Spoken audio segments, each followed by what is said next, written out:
is handle, what is a handle pruning. Then we have seen the examples like how rightmost derivation is visualized in reverse order, means that we have seen. Today we are extending it. We are trying to learn the concepts of the shift reduce parser, which are based on that sentential form, handle, and handle pruning. So today's agenda, we are just considering theoretical things, that how shift parser works, what is the algorithm, how we have to parse the given statement. Then we are going to discuss about the standard definition, because many times in theory they ask you definition. So we are going to understand what is a viable prefix. Then we are going to discuss advantages and disadvantages of SR parser, shift reduce parser. Please note that the most of the successful parsers which are actually implemented in actual compilers which we use are mostly they are table driven. Very few are like RDP, means recursive descent parser, or shift reduce parser. But shift reduce parser helps us to learn bottom-up parsers like LR parser, SLR parser, and LALR parser. So we shall discuss one or two examples on shift reduce parser, means what is the configuration of the parser, or states changes in the states of the parser during the parsing. And once we get a clear idea about how shift reduce parser works, then we can easily learn LR parser. And LR parser is nothing but just little modification. Actually, LR parser is nothing but it is a kind of FA, means automata, or FSM, finite state machine.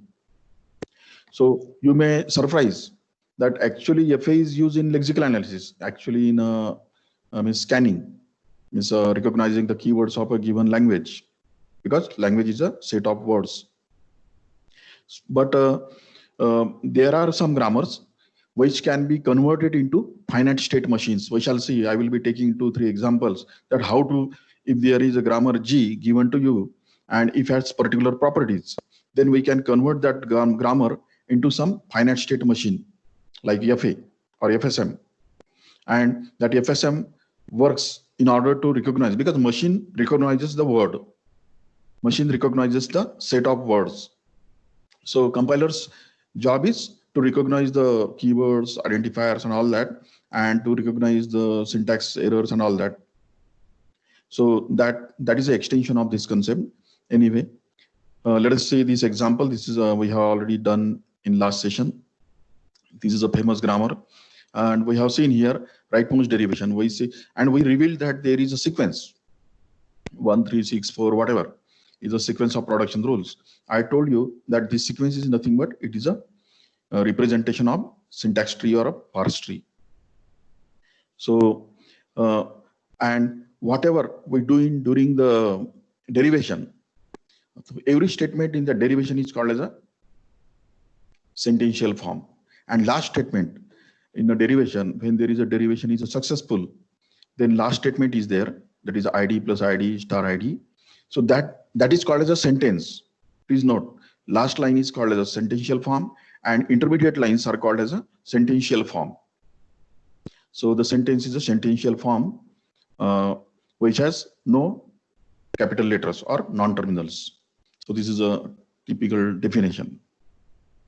Now, by using the handle pruning concept, we have identified, means here what we are doing, we are reading from left to right, and we are substituting particular production rule or a non-terminal while parsing. So we call it as a reduce. So we are doing reduce operation. So if you go through this example, you will understand that we are replacing ID with capital F by rule number 6. So in this way we go on until we get some start symbol, symbol. That is a grammar rule. So here we got the sequence 6, 4, 2, 6, like.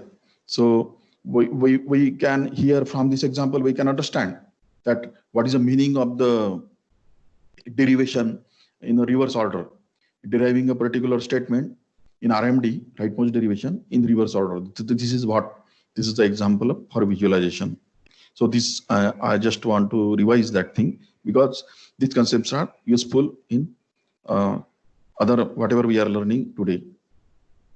So anyway, whatever production rule sequence we got, from that we can generate a tree.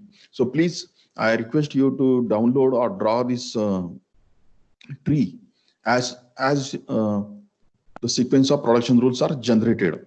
So you draw in that way, means first capital F, then capital T, then capital E, then EF, like that. You go forward, you will get a root. So this is a visualization of parse tree or syntax tree.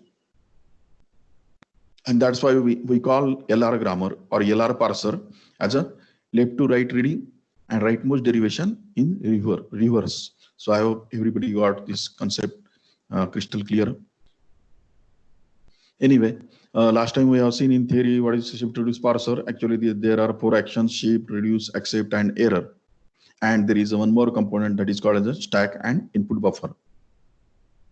So depending on the top of a stack entries, we reduce with handle by the left hand side of the production rule. So this rule we have used already in previous example, whatever we have seen in slide number 8 and 7.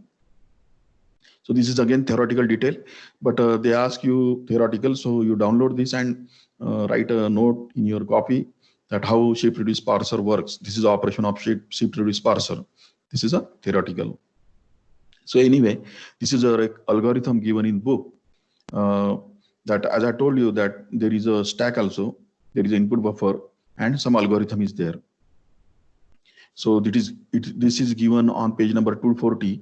You can download that book. So initially, a stack contains $. So stack is empty. It contains only $ symbol. And the buffer contains W, that is string of words. It may be string of tokens. And it ends with $. So initially, it is like this in red box.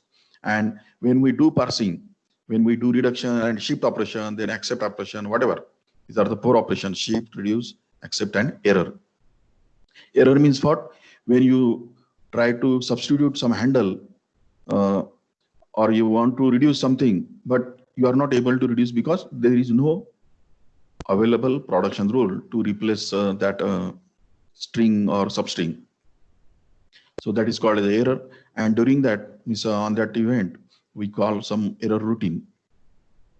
So ultimately, Blue Blocks tells you that $ is at the end and start symbol is there on the top of the stack. And lastly, in buffer, there is only $. Means what we are doing, we are consuming tokens. We are consuming terminals from the input buffer. So this is logic. That's why we generally say syntax analyzer consumes tokens. So this is that meaning. So anyway, this is famous grammar we already seen. So let us try to operate this on the string ID plus ID star ID. See, don't worry about this ID 1, 2, and 3. Actually, when we for theory we just learn like ID. There might be multiple IDs, but for computer or a PC, it requires to identify exactly which identifier, whether it is X or Y or Z. And every identifier has some value. It may be integer, Boolean, or whatever. So the information about these identifiers, individual identifiers. So every token, see, ID is a token. So every token has some number, just like a roll number. And that is stored into symbol table. Symbol table keeps the information that in memory, what is the location, what is size, what is type, everything is stored in the symbol table. So that is so this is a identifier or a number, identification number for every identifier. So here what we are doing, we want to show the configuration of the shift reduce parser. Configuration means nothing, but when we process, the shift reduce parser changes from one state to another. So that is called as a configuration. Now, just imagine there is a stack. So $ is at the end, line number 1, and there is a string in the input buffer. So there is underline. So it is pointing to the ID, first leftmost token. Now in this situation, see, we are doing this manually. We are not using directly, means we are referring some algorithm. But actual substitutions, you have to use human intelligence, that which production rule we should use to do the reduce operation or to do the shift operation. So in shift operation, what we do, we shift the buffer item into stack. Means ID is shifted into the stack.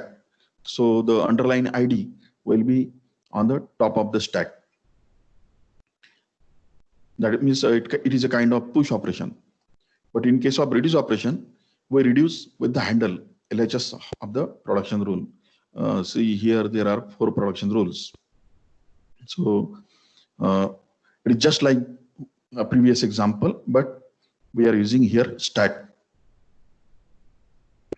So if you go to the line number 2, you will find that ID is shifted to the stack. So ID is now on the top of the stack, see line number 2. And the pointer, forward pointer, is pointing to the plus symbol in a buffer because ID is shifted into the stack.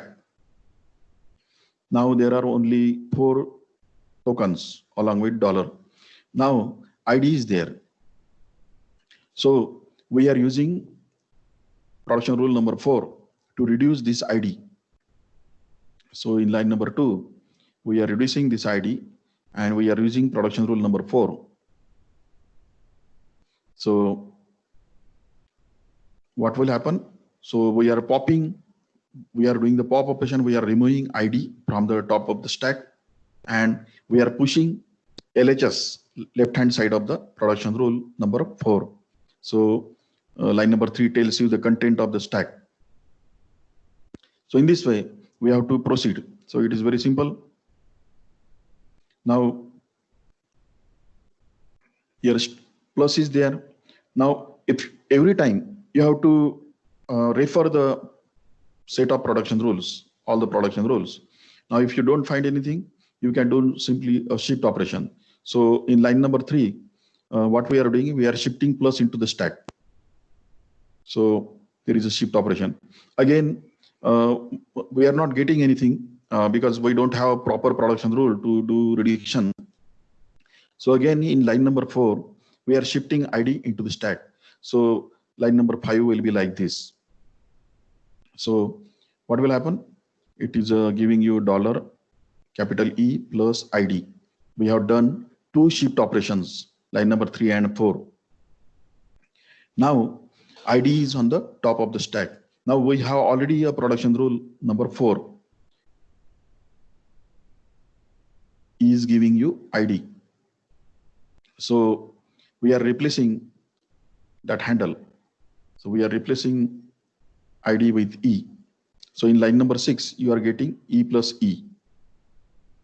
And star is appointed by the forward pointer in a buffer, input buffer. Now here again, we do have a production C. We have a production C. Production rule number 1 is there. And see line number 6. What we are doing? We are not reducing. Instead of that, we are doing the shift operation. This is called as a shift and reduce conflict. See, when you have some situation that you can do either shift operation or you can do the reduce operation. And in some cases, it means it is creating conflict. Means what to do, whether you want to do shift operation or whether you want to do reduce operation. So that causes the confusion. But if you do the wrong step, what will happen? You will never be able to generate a start symbol after the parsing. So sometimes we have to choose wrong alternative. Sometimes blindly we may choose correct alternative. So this is the difficulty of shift reduce parser. So it is very hard to handle. For example, this line number 6 is an example of shift reduce conflict. For example, E plus E is there. And you can replace E plus E by capital E. Means you can reduce it. But instead of that, we are doing shift. So this is a shift reduce conflict. And sometimes it may happen that you may have two production rules. That is called the reduce conflict, that we shall see later. So line number 6 is an example of ship reduce conflict. Again, in line number 7, instead of doing any reduction, we are just shifting star from line number 6 to line number 7. So star is on the top of the stack, and ID is pointed by the buffer. So again, we are doing shift operation. So we are getting ID on the top of the stack, and input string is exhausted, means only dollar is there. So what we are doing, so topmost entry is the ID. See line number 8, topmost entry is ID. You may have alternative, but our logic is that we should read from left to right, and we should select a viable prefix. I will talk about what is viable prefix. Viable prefix means it is a correct choice. So instead of that, what we are doing, whatever the TOS is there, top of the stack is there, ID, we are reducing by using the production rule number 4. So we will get the line number 9. So line number 9 gives you E star E. See, so this we have done in step number 8, this operation. We are getting E star E. Now we are choosing the best choice. So E star E, that is a rightmost part of that stack content. We are choosing to reduce it. So let us see line number 9, step number 9. So here what we are doing, we are using production rule number 2, and we are reducing it to capital E. So in step number 10, you are getting E plus E. We have reduced E star E. So as per rule number 2. But input buffer is pointing to dollar only. All the terminals are exhausted. So in this way, in 11th step, means in 10th step, we are reducing E plus E by using production rule number 1 to capital E. Now here, this is the situation that start symbol is on the top of the stack and dollar is pointed in a buffer. There is nothing. So that we have seen here.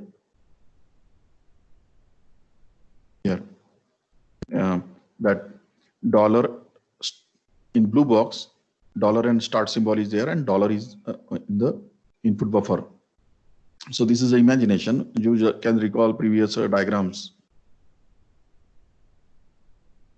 In this way, this situation, we have start symbol on the top of the stack, dollar pointed by the input buffer, and we announce the successful, we halt here, means we stop here and we announce the accept successful parsing. So this is one example. It is very easy to use, but problem is that we have to choose proper production rules, whether we should do the reduce operation or whether we should do the shift operation. That is a difficult part in ship reduce parsing. Now, and please note that just like a recursive descent parser, ship reduce parser is not a table driven parser. In table driven parsers, there are very few situations where there arises some kind of conflict. There are also conflicts, but there are very few situations, because what we do, normally we normalize the grammar, given grammar. Here what is happening, the given grammar G is an ambiguous grammar. See, almost many production rules starts with same symbol. See, production rule number 1 and 2, they are starting with same symbol. That's why it is ambiguous grammar. So this is the reason why ambiguous grammars are avoided in constructing the compilers. Now, let us see, but I suggest you to write down this homework in your own words. You can collect information from book and whatever, or you can get the information from these PPTs. You have to define the term viable prefix. You have to define what is the meaning of the conflicts. I have just told you what is conflict, is whether you have to do ship operation or reduce operation. That is called as a shift reduce conflict. And sometimes there are two choices. You can do two types of reduces, but you have to choose only one reduce. So that is called as a reduce conflict. And third is very important. You just try to Google or search the book contents and try to understand what is operator precedence. Means here there was a string id plus id star id. So which operation should be performed at first? So we know that multiplication and division has a higher precedence. Subtraction and addition has lower precedence, like that. So you have to think and how this problem operator precedence is handled by compilers. You have to understand it. You have to read some contents somewhere. So think about that how operator precedence is handled. Now let us see to the definition.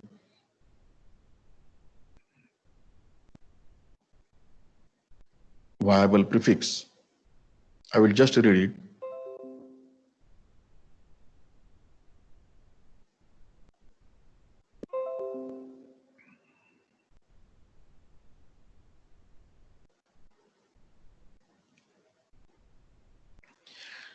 So viable prefix is set of prefixes of a right sentential form. Please try to understand. We understood what is a right sentential form, but try to understand, visualize what is a right sentential form, which appears on the top of the stack. Is called as a viable prefix. So it is a possible string combination of the terminals or non-terminals which appear on the top of the stack. It may be single or it may be 1, 2, 3, 4 symbols can be there, but which can be reduced or which can be replaced by something by given grammar. So that is called as a viable prefix. So viable prefix is that thing. It is a something which is on the top of the stack, which can be replaced by or reduced by some proper production rule. A prefix that contains handle, but no symbol to the right of the handle. So you interpret it, this second line properly. You have to work on 2, 3 examples, then you will understand what is that. It is very, even I cannot tell you how to understand this statement, but these are the 3 lines, 4 lines. You have to understand by using some example like shift reduce parsing example, parser example, and you have to visualize this. Now let us see another example. This is the simple grammar with 3 non-terminals and 5 terminal symbols. Here 5 production rules are there, and there is a string given A, B, B, C, D, E, and we have to show the parse configuration of the shift reduce parser.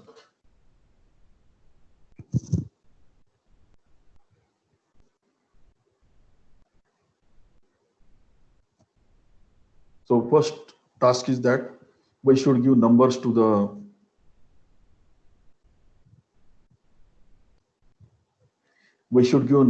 production rules. So you should number them in wise order. You should not blindly see. I will be giving you example. Next example will be there. If you see, it doesn't matter but you have to fix the numbers. Whatever numbers you are giving to the production rules, it should be fixed. You should not change it. See, from last many sessions, I am repeating this statement because it is very important when we go ahead and we will learn different things like syntax directed translation and so many things are there.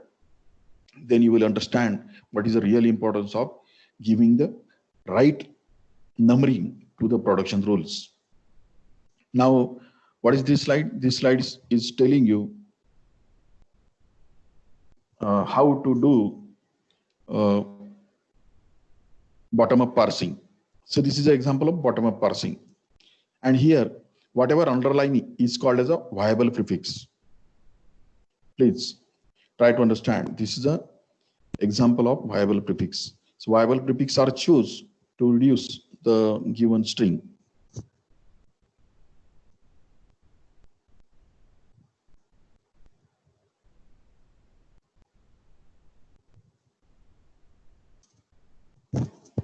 And so we have many alternatives. See, if you start this string, this is given string A, B, B, C, D, E. So you have to start from reading from left to right. And then uh, you have to choose the prefix or substring such that it should be reduced. You should be able to reduce it. So for example, there is an encountering of small b. So you are using the production rule number 3 and you are reducing that small d with capital A like this. Then again, you have many choices. You can even go ahead. You can reduce small d also. But instead of that, what you are doing, you are trying to read it from left to right. And during that, you try to choose the proper viable prefixes to reduce them. So in a second line, you are getting capital A, small b, c. And you are again reducing it by using production rule number 2. So you are getting small a, capital A, D, E. Now here you got small d. You can reduce it with capital D, B. Then you got A, capital A, B, and E. So this is the first, it is representing first production rule. So we are reducing it to the start symbol, yes. So this is how you have done bottom-up parsing. So we are reading from left to right, and we are using proper viable prefixes. See, viable prefix means what? You may have alternative prefixes to reduce, but you are choosing best viable, which is terminating successfully in successful parsing. So see, note these numbers, 3, 2, 4, 1. If you do the rightmost derivation of the same string, then you will get in reverse order 1, 4, 2, 3. Just like in beginning we have seen the example. So this is an example of bottom-up parsing. This is what is done during parsing. Now let us take this example. Let us think in terms of the shift reduce parsing mechanism. So SR parsing mechanism. So again, dollar is on the top of the stack. The string A, B, B, C, D, E is on the buffer. So post operation, see, we are doing only shift operation. So we are shifting small a to the top of the stack. See line number 2. Now B is there on the pointed by the buffer. We are again shifting that B into the top of the stack. Now B is on the top of the stack. So we have production rule number 3. See here in a red box. So we are reducing that small b with capital A. So here we are doing reduce operation. So we get capital A on the top of the stack in line number 4. Now in line number 4, B is pointed by the buffer. So instead of doing any reduce operation, we are just shifting that B. Then again, C is pointed by the buffer. We are shifting it there on the top of the stack. So in this way, in line number 6, C is on the top of the stack. Now you start again reading from left to right. So you get the viable prefix, capital A, small b, and C, just like in previous example. So we can use production rule number 2, and we can reduce A, B, C to capital A in line number 7. So in this way, in line number 7, capital A is on the top of the stack after reduce operation. Now D is pointed by the input buffer. So we are shifting D to the stack. See line number 8. We have shifted it. Now E is in the buffer. It is pointed by the pointer. Just visualize in that way. There is a buffer and your pointer is moving ahead, and there is some stack on one side. You are doing push and pop operation like that. So In line number 8, we have D on the top of the stack. So we can reduce by production rule number 4. It is given in red. So capital B will be on the top of the stack in line number 9. Now again, E is there, small e is there in a buffer. We are shifting it on the stack. So you get a perfect viable prefix. Is line number 10, $A, capital B and E. And you can do the reduce operation by using production rule number 1. So you will get dollar in the top of the stack. So stack is empty now, only start symbol is there, and your input buffer is also empty, and your pointer is pointing to the end of the marker. So this is a situation, perfect situation. We can announce that our parsing is successful. Now see here, sequence of production rule 3, 2, 4, 1. And you can compare whatever I have shown you in previous bottom-up parsing example, that is same thing. So I have just summed it like this. So you should do the practice of such examples on your end. Now let us see what are the advantages and disadvantages. As I told you that the key shift reduce conflict is there and reduce conflict is there. That is the main problem. Now let us see advantage of shift reduce parsing. So advantage is that as such it is not an advantage, but you cannot design a shift reduce parser for a product grammar with epsilon production rule. So there is no epsilon because epsilon creates some problems. That's why we learn how to remove the unit production, how to remove the useless production or non-terminals, how to remove the epsilon production rules.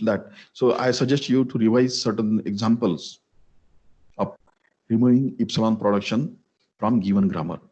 It is simple. I will try to take 1 or 2 examples. So epsilon production causes many problems. That is the thing. So in shift reduce parsing, epsilon productions are not there. Second is that it can be efficiently created by hand. By hand means direct coding. Just recall the recursive descent parser, which is a tableless parser. So whatever grammar is there, we can directly write a code. For example, 4 non-terminals are there. We should write 4 procedures or functions, which we are simulating the production rules or non-terminals in a given grammar. So like that. So try to visualize. You can get some code from FTP site, or you can search in Google. You will get some code. Small means you can simulate some small grammar, and it will work in this fashion, like SR shift reduce parsing mechanism fashion. It will work. So we can directly hand code it. So coding of the shift reduce parser or implementation of parser is simple. That's so, and in this there is no need to remove the left recursive production rules. So this could be the advantage, but actually it creates some problems. But anyway, in all, it is easy to design, and you can easy to simulate it. You can write a code for a given grammar. So parsing means what? Simulation of the grammar, and that simulation will work against the given string. Now regarding disadvantages, there are some disadvantages. So it is applicable to small class of grammar. Please note this. There are different types of grammars like CFG, regular grammar, CSG, and all that. Any context-free grammar also. There are ambiguous grammar, non-ambiguous grammar. Then again, LR grammar, LL grammar, LLR grammar, SLR grammar. Different types of grammars are there. So every grammar has some capacity or power. If you choose a powerless grammar, means you will not be able to implement the complex constructs in programming logic. So in programming logic. There can be if then else, do while, repeat until, or case, jump, or recursion. These are the complex things which call itself. So that grammar doesn't represent that complex control mechanisms of any programming logic. So it is applicable to only small class of grammars. And it is a kind of non-deterministic. So you know that every time we try to remove the non-determinism from anything, whatever is there, we have, whatever you learn in whole computer science is what you try to understand what is non-determinism, and you try to remove that non-determinism from that thing. It may be anything. It may be a program, it may be some model, it may be some algorithm, like. So non-determinism creates some problem. It creates some problem in decision making. So this is the biggest disadvantage, because shift-reduced parser is non-deterministic in nature.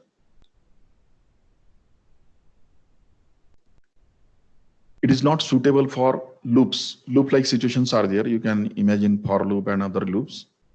So it is not suitable. Many times you can visualize loop in terms of jump. Jump or go-to statements are there. You might have learned in ALP language. So it is not suitable for loops. It may hang somewhere. No parsing table and no look-ahead symbols are here.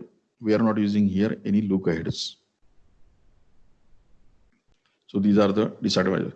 See, you will not understand right now what is the importance of look-aheads. We shall learn it while learning LR parser and other parsers.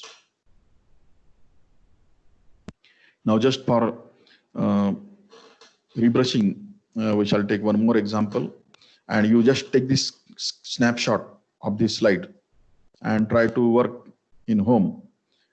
Try to solve this example and try to parse this given statement A, B, B, B, and C, double A, triple B, and C.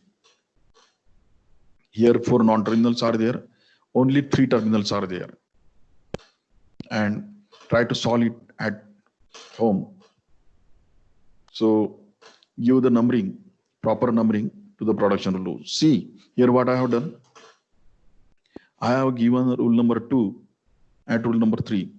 So I should have done it in different way. So actually 3 should be 2 and 2 should be 3. So you have to think like that. Then again, 4 and 5 are there. See, 5th number is a bigger and 4th number is a smaller production rule. So they should be exchanged. Means 4 should be 5 and 5 should be 4, like that. You have to think it that way. I don't know, but you have to understand this. So proper numbering is very important, because why it is important? Because when we apply the production rules, we suppose that the sequence of application of production rules is nothing but it is a visualization of syntax tree that is there. Now, instead of that, I am giving you that as an example for homework. Let us work on this example. This is again a famous example. So here again, you should number each production rule in proper way. I have deliberately not done it. Now let us take this example. 3 non-terminals and 4 terminals are there. 5 production rules are there, and there is small statement like in bracket ID. So we have to parse this by using shift-reduced parsing mechanism. So I have done it. Here also I have given wrong numbering. 2 should be 3 and 3 should be 2. 4 should be 5 and 5 should be 4, like that. But anyway, it doesn't matter. It will work. That is not a thing. But when you go ahead of this, when you think in terms of if you are passing such input to the another phases, because compiler is a set of phases, and one phase takes some input, generates some output, that output is passed as an input to next phase. Again, that next phase processes that input, generates some output. In this way, input is generated and passed to the subsequent phases, and ultimately we get target code, machine code. So here you just visualize this.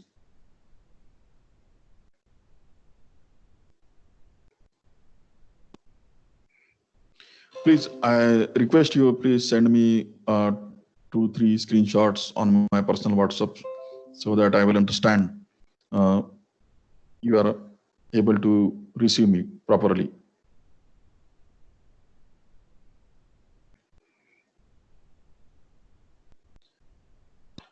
So dollar is there on top of the stack, and opening bracket is pointed by the buffer. So we are moving this opening bracket into the top of the stack. Again, in line number 2, we are moving ID into the top of the stack. Means we are doing 2 shift operations. So on the top of the stack, ID is there. Now we have choice, but instead of that, what we are doing in line number 3, we are reducing ID to capital T by using rule number 4. So in line number 4, you get capital T on the top of the stack. Again, you can use the reduce operation. You can remove this T and you can push capital E, LHS of production rule number 2. So you get the capital E on the top of the stack. Now you are shifting that remaining symbol in the buffer, that is a closing bracket. See line number 6, 5 and 6. So we have shifted closing bracket into top of the stack. So now closing bracket is on the top of the stack. Please note this thing. So line number 6, closing bracket is on the top of the stack. But we are not operating on the only topmost entry. What I said, we have to consider most best choice, viable prefix in the content of the stack. So if you think in terms of the closing bracket, is you just read it in reverse way. Closing bracket, capital E, and opening bracket. So you can reduce this. This is a viable prefix by using rule number 5. So in line number 7, you are reducing these 3 symbols by 1 symbol, that is a capital T, by rule number 5. So here this is a last production rule in blue box. Again, in line number 7, you have capital T on the top of the stack. Again, you can search into the production rules. You can use production rule number 2 to replace that capital T with capital E. So capital E is on the top of the stack.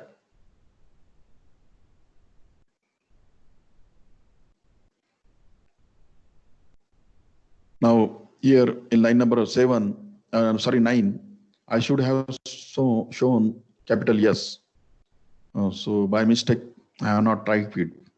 So in line number 8, capital E is on the top of the stack, and we are doing reduce operation by using production rule number 1, that is a S to E. So E should be replaced by capital S, and it should be shown in line number 9. So $S is on the top of the stack, S is on the top of the stack. See line number 9, and there is a dollar in buffer. It's all symbols in a buffer, input buffer, are exhausted, and that's why we say that parsing is successful. We announce the accept. So this is how it works. So I hope we have taken sufficient number of examples on shift reduce parser. We have tried to understand what is a bottom-up parsing and what is the meaning of the rightmost derivation in reverse order. So always map means we can tally whatever sequence is there. See in red, there is a sequence 4 to 5 to 1. So this is a sequence of tree generation.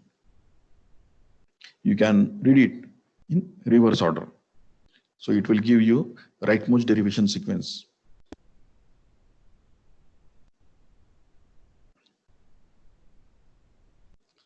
So I will be just floating in few days on FTP some Excel sheet. In that I will be forming some groups and I will be assigning these 3 TC components, maybe for 2-3 students in a group, or I may float them individually. And if you form your groups, then I will be assigning you some topic and you can arrange your Zoom meeting or some other meeting, maybe Teams meeting or whatever you think suitable. Even you can use Google Meet and you can present that topic. You can record that that for 10 to 15 minutes or whatever. You should justify that topic and you have to prepare such report like this. I think you are already familiar because in second year or maybe you have submitted case study or assignment as a TEC component to your teachers. So this is a typical format. If you wish, I will print a clear photo, but you can generate it at your end at home. So it is simple. TEC component, roll number is there, then name of teacher, subject is there, logo, then department name, college, and something like that. And you have to mention the session because these things are important. We use them to compute the internal marks. So maybe in 1 week, I will be floating list of questions or assignments. You can call it as a case study. And if some of you are interested in programming or doing some mini project, so I will be floating that and you have to submit it. I don't know what is date, but it will be announced by Dean Academic. So today I end, and I hope you have listened me, you are able to understand me, and